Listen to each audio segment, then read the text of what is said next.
এতগুলো টাকা মনে হয় কোনো কাস্টমার ভুল করে রেখে গেছে। আচ্ছা, ম্যানেজার স্যারের কাছে জমা দিয়ে আসি। দাঁড়াও, বিষয়টা দেখছি। স্যার, স্যার, এই মানিব্যাগটা কোনো কাস্টমার এসে রেখে গেছে। এর ভিতরে অনেকগুলো টাকা আছে। আপনি আপনার কাছে রেখে দেন, যার মানিব্যাগ সে আসলে আপনাকে দিয়ে দিন। আচ্ছা ঠিক আছে, তুমি যাও, কাজ করো, সে আসলে আমি দিয়ে দিব। ঠিক মতো ফেরত দিলে হয়। এতগুলো টাকা? কি মনে করছো কেউ দেখিনি? মেলাগুলো টাকাই তো আছে, কেউ দেখছে নাকি? না তো। বিসমিল্লাহ। কি ব্যাপার স্যার, ইদানিং চুরি টুরিও করছেন নাকি? বেতন কি কম দিচ্ছে? মানে কি কিয়া বলতে বলছো? এই যে একটু আগে কাস্টমারে ফেলে রাখা মানিব্যাগ থেকে এতগুলো টাকা যে নিজের পকেটে ঢোকাইলেন, এটা তো আমি দেখে ফেলেছি। কি চাও তুমি? বেশি কিছু না, এই টাকা থেকে অর্ধেক আমাকে দিয়ে দিলে আমি আর কাউকে কিছু বলবো না। আচ্ছা ঠিক আছে, আমি দিচ্ছি। কি মনে করিলে একা একাই খাবা? এই নাও টাকা, কাউকে কিছু বলো না, মনে করো যে তুমি কিছু দেখোইনি। ঠিক আছে স্যার, আমি কিছু দেখিনি। আর শোনো, এই নাও মানি ব্যাগ, কোথাও লুকিয়ে রাখো, কেউ যেন খুঁজে না পাই। ঠিক আছে, আমি এমন জায়গায় লুকিয়ে রাখবো কেউ পাবে না। ঠিক আছে, যাও। Excuse me, yes sir, how can I help you? আমি একটু এখানে খেতে এসেছিলাম, সম্ভবত আমার ওয়ালেটটা আমি ভুল করে এখানে রেখে গেছি। আপনি কি পেয়েছেন ওইটা? ও আচ্ছা আচ্ছা, ওই ওয়ালেটটা আপনার? হ্যাঁ। স্যার স্যার শুনেন, যে কাস্টমারটা মানিব্যাগ ফেলে গেছিল সে তো চলে এসেছে। কি কি বলছো?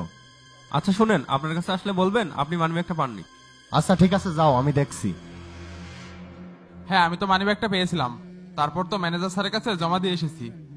আপনি কাইন্ডলি ম্যানেজার স্যারের সাথে যোগাযোগ করে মানিব্যাগটা নিয়ে নেন। আচ্ছা ঠিক আছে, থ্যাংক ইউ। এক্সকিউজ মি, একটু আগে একটা মানি ব্যাগ এখানে রেখে গেছে না, ওইটা আমার, প্লিজ। Money bag? কিসের মানি ব্যাগ? আপনাদের ওইটা একটা মানি ব্যাগ এখানে জমা দিয়ে গেছে না, ওইটা আমার। সরি স্যার, আপনার মনে হয় কোথাও ভুল হচ্ছে, আমার কাছে তো কোনো মানি ব্যাগ নাই। তাহলে যে ওই ছেলেটা বললো মানি ব্যাগ পেয়ে নাকি আপনার কাছে জমা দিয়ে গেছে? কোন ছেলেটা? আরে ওই যে বাইরে কাজ করতেছে যে ছেলেটা। আচ্ছা চলেন তো দেখি। চলেন আমার সাথে। এই মাহিন, তুমি আমাকে কখন মানি ব্যাগ দিলে? একটু আগে তো দিয়ে আসলাম আমি।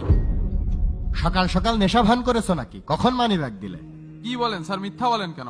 তোমার কাছে আমি মিথ্যা কথা কেন বলবো? ভালোই ভালোই বলছি, মানি ব্যাগ পেলে দিয়ে দাও। এই ছেলে, ভালোই ভালোই মানি ব্যাগ বের করো বলছি, নাহলে কিন্তু ভালো হবে না বলে দিলাম। স্যার বিশ্বাস করেন, আমি মানিব্যাগটা পেয়েছিলাম, এটা সত্য। কিন্তু আমি মানিব্যাগটা পাওয়ার পরপরই ম্যানেজার স্যারের কাছে জমা দিয়ে এসেছিলাম। স্যার, ওর নিষ্পাপ চেহারা দেখে আপনি ভুলবেন না, আমি নিশ্চিত মানিব্যাগটা ওই নিয়েছে। স্যার বিশ্বাস করেন, আমি কিছু জানি না।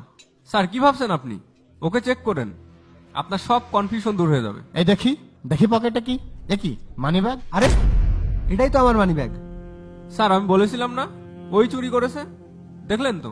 কি ব্যাপার, মানিব্যাগটা এখানে আসলো কিভাবে? আমি তো কিছুই বুঝতে পারছি না। খুব সাধু সাদা হয় তাই না? দাঁড়াও তোমার দেখাচ্ছি। এই তো মানিব্যাগটা এখানে রাখলাম, তারপরে বুঝে নে ঠেলা। সবই ঠিক আছে, কিন্তু আমার মানি ব্যাগের টাকাগুলো কই? মাহিন, ভালোই ভালোই বলছি, স্যারের টাকাগুলো দিয়ে দাও, না হলে বসকে বলে তোমার চাকরি থেকে আউট করে দিব। স্যার বিশ্বাস করেন, আমি টাকাগুলো নিইনি। স্যার আপনি ওর কথা একদম বিশ্বাস করবেন না। আচ্ছা আপনি একটা কাজ করুন, পুলিশ ডেকে ওকে ধরিয়ে দিন, ওর তো জেলে থাকা উচিত। ওকে আমাদের এই রেস্টুরেন্টে মানায় না। ঠিক বলেছেন, পুলিশ ডাকতে হবে আর জেলেও যেতে হবে, তবে ওকে না, আপনাদের দুজনকে। মানে স্যার? আমি এই রেস্টুরেন্টের কর্ণধার আব্দুল গাফফার সাহেবের ছোট ছেলে। কি বলে এসব?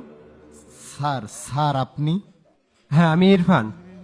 আব্বু তোমাদের স্যালারি বাড়ানোর কথা চিন্তা করেছিল, তাই আমি রেস্টুরেন্টে এসে খাবার খেয়ে মানি ব্যাগ রেখে গেছিলাম, এইটা দেখার জন্য যে তোমরা কি কতটা সৎ।